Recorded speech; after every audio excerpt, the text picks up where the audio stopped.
Halo semuanya, nama saya Benedict Maxi Salim dari Lapande, dan hari ini saya akan mempresentasikan tentang korupsi. Tapi sebelumnya, saya ingin membahaskan tentang pemerataan pembangunan. Jadi, sejak kemerdekaan Indonesia, pemerintah sudah berencana untuk melakukan pemerataan pembangunan.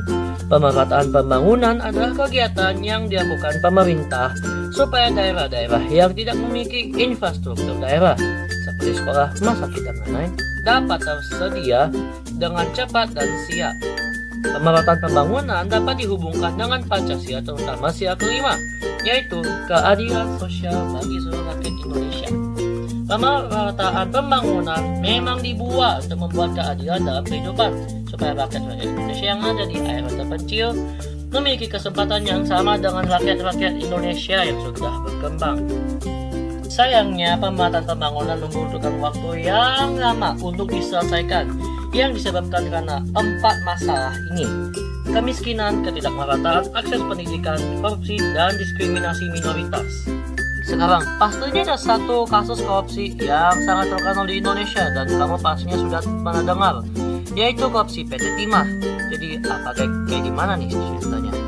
Jadi, korupsi PT Timah merupakan kasus korupsi terbesar di Indonesia dengan 271 triliun uang yang harus ditanggung pemerintah. Kasus ini berlangsung dengan mengambil timah-timah di daerah hutan dan menggali tanah tersebut untuk mendapatkan timah.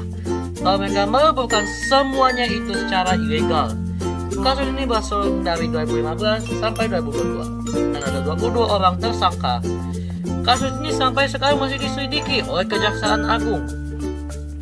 Dan dari kasus korupsi tersebut, pastinya ada dampak-dampaknya juga. Jadi dampaknya ini memengaruhi sektor ekonomi, ekologi, pemerintah, dan rakyat Indonesia. Jadi alam ini dirusak untuk mengambil timah dan timah tersebut dileburkan. Alhasil membuang potensial untuk membangun ekonomi negara. Jadi pemerintah ini harus membayar kehilangan tersebut. Dan karena mereka harus membayar kehilangan hasil korupsi, mereka harus memakai uang negara yang awalnya dapat dipakai untuk memeratakan pembangunan negara, tetapi sekarang harus dipakai untuk menutupi kehilangan yang telah terjadi terhadap ekologi tersebut. Sekarang, apakah kalian sudah tahu sebab apa dampak korupsi tersebut dapat hasilkan? Ya, pastinya kita ingin menghentikan korupsi dan masalah-masalah tersebut. Memang sulit aslinya, apalagi jika Indonesia terkenal dengan negara yang korup.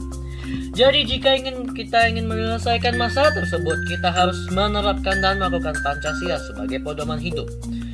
Memang tidak berhubungan dengan menyelesaikan korupsi, tetapi mengajarkan bahwa apa yang salah dan apa yang benar ada sesuatu yang penting untuk diketahui.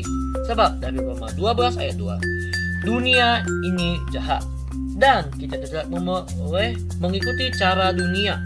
Tuhan menghendaki pekerjaan yang baik dan benar. Selanjutnya, kita dapat menyadarkan rakyat tentang korupsi dengan sosial media seperti YouTube, Instagram, TikTok, dan lain-lain. Sebagai generasi muda seperti saya, kita harus sadar bahwa korupsi itu salah, dan dengan itu kita harus sebarkan kepada orang-orang tentang hal tersebut. Dan ingin bekerja keras, menyadarkan rakyat tentang korupsi akan memberikan hasil yang baik, sama seperti isi dari Amsal 14 ayat 23. Jadi sekian dari saya untuk hari ini. Saya berharap kamu, kalian semua, mendapatkan informasi baru. Saya minta maaf atas kesalahan saya dalam penulisan ucapan, kata-kata, dan lain-lainnya. Terima kasih dan sampai jumpa di video berikutnya. Bye.